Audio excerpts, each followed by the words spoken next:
दिल्ली हुकूमत आज असेंबली में बजट पेश करेगी। ज़राए के मुताबिक हुकूमत सेहत और तालीम के शोबे पर खास तवज्जो दे सकती है। हुकूमत दिल्ली वालों के लिए कोरोना का मुफ्त टीका देने का ऐलान भी कर सकती है। ख्याल है कि कल एलजी अनिल बैजल के खिताब से बजट इजलास का आगाज हुआ। एलजी ने अपने खिताब में केजरीवाल हुकूमत की हुसूलियाबियों को गिनाया। इन्होंने कोरोना के दौरान किए गए कामों की सताइश भी की।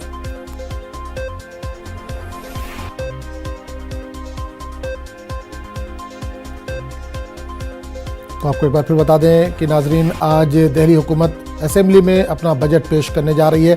ज़राए के मुताबिक हुकूमत सेहत और तालीम के शोबे पर खास तवज्जो दे सकती है।